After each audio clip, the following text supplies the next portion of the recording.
আপনি দায়ুস ছেড়ে বসে আছেন মসজিদের মধ্যে, স্ত্রীরও খবর নাই, মেয়েটারও খবর নাই, কোনই খবর নাই, ছেলেটারও খবর নাই। আমি এখানে কেন বলছিলাম কথাগুলো? ইন্নাস সালাতা তানহা আনিল ফাহশাই ওয়াল মুনকার। সালাত বাধা দেয়, ওই বাধা দিতে পারছে না। তো আপনার মেয়েটা বিয়ের অনুষ্ঠানে গেল কেন? 3টা অনুষ্ঠান মনে রাখবেন, আজ থেকে নিয়ে মরা পর্যন্ত আপনার কোন রিলেটিভ কোন মেয়েকে আত্মীয় স্বজন যারা নসিহত করবেন 3টা অনুষ্ঠানে যেন না যায়। 1 নম্বর, বিয়ের অনুষ্ঠানে যাওয়া যাবে না যদি ঈমান রাখতে চান আপনি।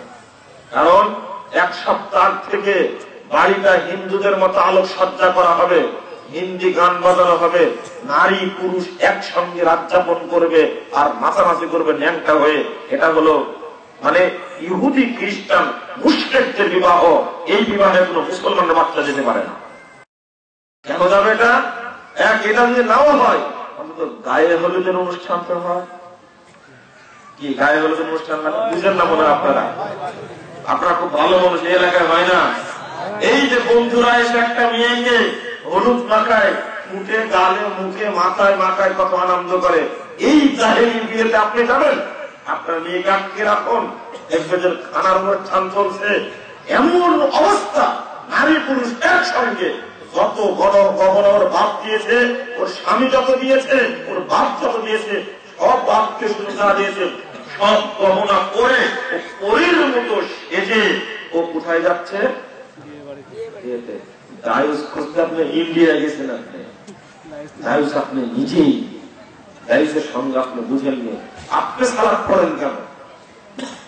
এই সালাত আপনাকে জান্নাতে নিয়ে যেতে পারবে না। নবী মুহাম্মদ সাল্লাল্লাহু আলাইহি ওয়াসাল্লামের হাদিসটা শুনে নিন, 2863 নম্বর হাদিস, তিরমিজির। আল্লাহ বলছেন, মান দাআ বিদাওয়াল জাহিলিয়া ফাহুয়া মিন জুসা জাহান্নাম। যে ব্যক্তি জাহেলিয়াতের সাথে আপোষ করলো, যে ব্যক্তি জাহেলিয়াতকে মেনে নিল, সমাজের জাহেলিয়াত চালু করলো, ওই ব্যক্তি জাহান্নামের দলভুক্ত হলো। যদি ওই ব্যক্তি সিয়াম পালন করে, রোজা রাখে, যদি ওই ব্যক্তি সালাত আদায় করে, মুসলিম, যদি নিজেকে পাক্কা মুসলিম মনে করে, তবুও কোথায় যাবে? জাহান্নামে যাবে। এটা কে বললেন? মুহাম্মদ সাল্লাল্লাহু আলাইহি ওয়াসাল্লাম বললেন।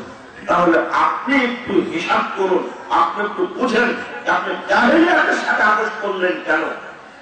আমি বলতে চাচ্ছিলাম, আল্লাহর দাবি সঠিক, কিন্তু আপনাকে সালাত বিরত রাখতে পারেনি, নোংরা কাজ থেকে, জঘন্য কাজ থেকে বিরত রাখতে পারেনি, ওই মহিলাকে রাখতে পারেনি। আমি এখানে একটা হাদিস শুনিয়ে যাই, পরবর্তীতে আবার হাদিসটা আসতে পারে। আল্লাহ নবী বলছেন, মুসনাদ আহমদ 7372 নম্বর হাদিস, সালাতুন মান হারামাল্লাহু আলাইহিমুল জান্নাহ, 3 শ্রেণীর মানুষের উপর আল্লাহ জান্নাতকে হারাম করেছেন। কয় শ্রেণী? 3 শ্রেণী। 1 নম্বর, মুদমিনুল খামার, যারা নিশা জাতীয় দ্রব্য পান করে, আলাকর, গুলকর, এই ধরনের যত মাদক দ্রব্য আছে, যারা ভক্ষণ করে তারা জান্নাতে যাবে না, জান্নাত তাদের উপর হারাম। 2, ওয়ালাকু, যারা পিতামাতার অবাধ্য তাদের উপর জান্নাত হারাম।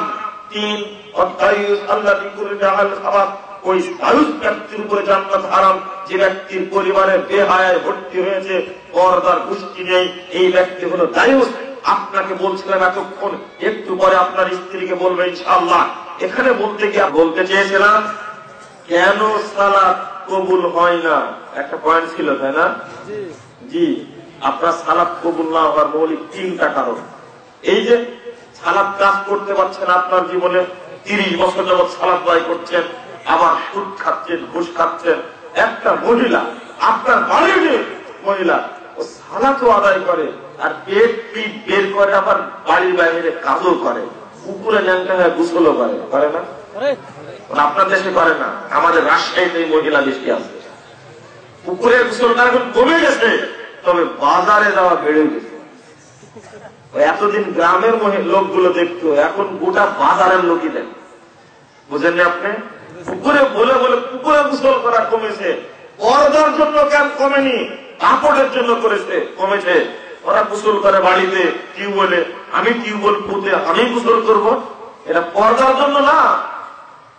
এতদিন দেখতো গ্রামের লোকজন, এখন দেখে শহরের সব লোকে, সব দোকানের সাথে মহিলার সম্পর্ক। ও জানে এটা কেন করে? আবার সালাতও পড়ে, ও আবার রোজাও রাখে, মহিলা রোজা রাখতে খুব কটু, গল্প করতেও কটু। সালাত হয় না কেন? কেন সালাত হবে আপনার? আপনি নিজেই প্রশ্ন করুন। আপনি জাহেলিয়াতের সাথে জড়িত। 3টি স্থানে যাওয়া নিষেধ বলেছিলাম, একটা বিবাহ অনুষ্ঠান, আর একটা হলো শিক্ষা সফর। এখন বিশ্ববিদ্যালয়ের ছেলেরা কি বলছে জানেন? শিক্ষা সফর না, বেশ্যা সফর। বুঝলেন বেশ্যা সফর কথাটা? খুব নোংরা ভাষা, মুখ দিয়ে উচ্চারণ করা যায় না। শিক্ষা সফরে কি হয় আপনার জানেনই না। বাপ মনে করছে আমার মেয়েটাকে ফেরেশতা হলো, কিছুই হবে না। আর ভাবছে তার বন্ধু যারা আছে তারা হলো জীব। আর টিচার যেগুলো আছে ওদেরকে মনে করে ভূত মনে করে। পরস্পরের সাথে কোনো আকর্ষণ লাগবে না, বিকর্ষণও হবে না, ক্রিয়াও নাই, প্রতিক্রিয়াও নাই, তাই না? আপনি তো মেয়েটাকে ফেরেশতা মনে করলেন।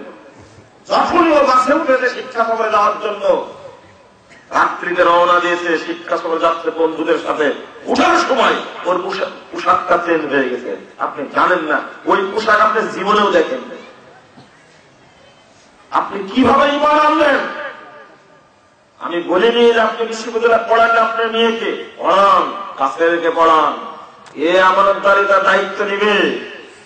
মাকে এমন সচেতন সজাগ থাকতে হবে। 12টায় তোমার ক্লাস শেষ, আজকে তুমি আসলে 1টায়, প্রতিদিন আসলে 12টা, 12:30টায়, আজকে আধা ঘন্টা পরে আসলে কেন? কি ঘটনা তোমার? একদিন দেখছেন 2টায় আসছেন, ঘটনা কি? আজকে তো তোমার ক্লাস বন্ধ, হরতাল, ক্লাস বন্ধ, পহেলা বৈশাখ ছুটি, ক্লাস বন্ধ, তুমি কেন যাবে বিশ্ববিদ্যালয়ে? এইরকম ভাবে রাখতে হবে।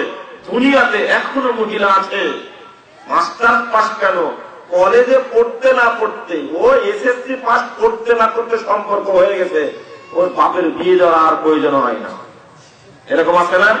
খুব গর্ব করছেন, মেয়েটাকে কত আদর যত্ন করছেন, কিন্তু একসময় দেখবেন মেয়েটা হঠাৎ করে নেই, মন বন্ধ।